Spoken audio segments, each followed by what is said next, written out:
kjo lojë perfekte për këto agentura, pra nëse rëst kanë dëshirë me arrit me zgjeru konfliktin, që mos me koncentru të gjithë fuqinë perëndimore me një front ku është si që është Ukrajina, për dojnë me shpërnda, kjo lojë është një mundësi dhe besoj që do të provojnë, ose është rreziku se mund të provojnë për gjithat, kanë ikë nga Beogradi në këty në Leskovc, e kontrollojnë ma letë, biletat si kanë shqit deri në fund, që në moment të fundit ti kontrollojnë njerëzit që ose i kanë parashit, pastaj veç i kanë lajmëru garant, shumicën e biletave i kanë të Ministrisë Punëve të Brendshme tyne, që janë polic, ish polic, ose njerëz të agenturës që edhe si shikues e kontrollojnë pak a shumë masën dhe të tjerë janë kështu të... Veç këtu pa ekziste ka mundësia në pasjes së një farë organizimi shumë të mirë, nëse këtë biletat janë dhënë me ftesa,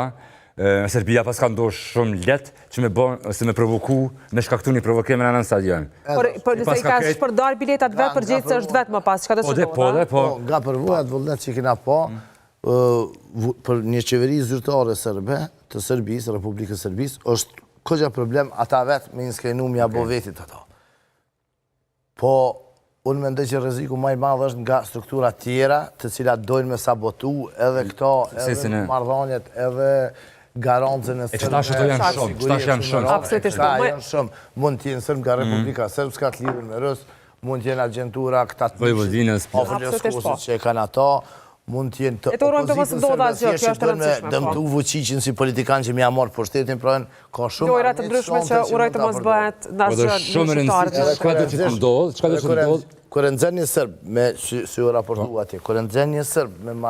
me t-shirt, me majs që dojnë në UÇK, të është që diqka aty nuk... Sakt, ka diqka. Me gjithatë Faik Basha është bashka gjitur program, mirë se vjeni nderuar, kënaqësi. Mirë se u gjeta, kënaqësi është imja.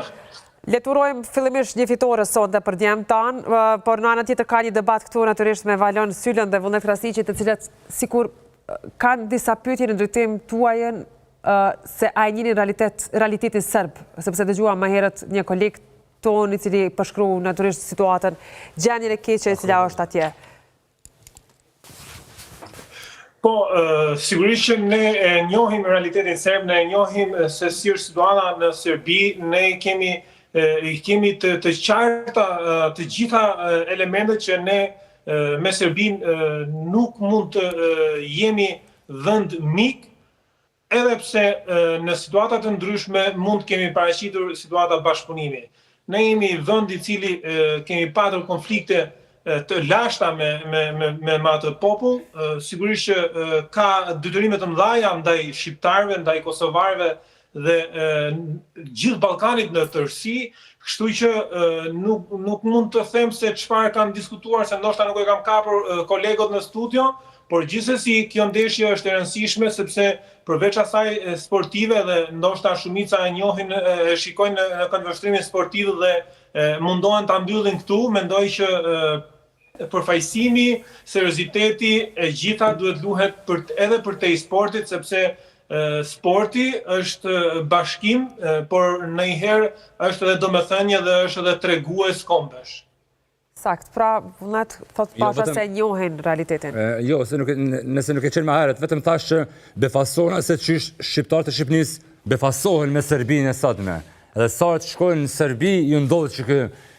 ballafaqim. Kështu që edhe tani po mendoj që kur të kryhet ndeshja, po harrohet, edhe kur po vjen puna politikisht me u rendit me kanë njëjtë, nuk po bëhen për shkak të sajna që nuk e njehin shumë çet realitet. Nuk e njehin çet Serbi, që është kashik Kosovës. Jo, nuk e kam kapur këtë pjesë, isha duke u ndjekur, ju ndoqa edhe me Shako Hoxhën, ndoqa edhe më para, me Xhaken e me gjitha, po këtë nuk e kam kapur këtë pjesë. Gjithsesi, unë duhet të tregoj edhe vetë kam kalu nëpërmjet Serbisë, mos gaboj në 2019 dhe unë nuk kam qef vetëm kur detyrohem futem nëpër Serbi, se as nuk e pëlqej ato vend, as nuk e pëlqej ato sjellje, se s'duhet flas për popullin tërësi, por nuk e pëlqej atë politikën e atyre, por si unë besoj se shumë shqiptar, sepse dhimbja jonë është e përbashkët, vujtjet tona janë përbashkëta dhe besoj nuk ka shqiptar që nuk e ndjen për brenda një farë urrëtie për atë çfarë kanë bërë të parë të tyre, se nuk po them ndoshta për gjithë ato që janë sot në Serbi, por në 2019 unë kam qëndruar në kufi më shumë se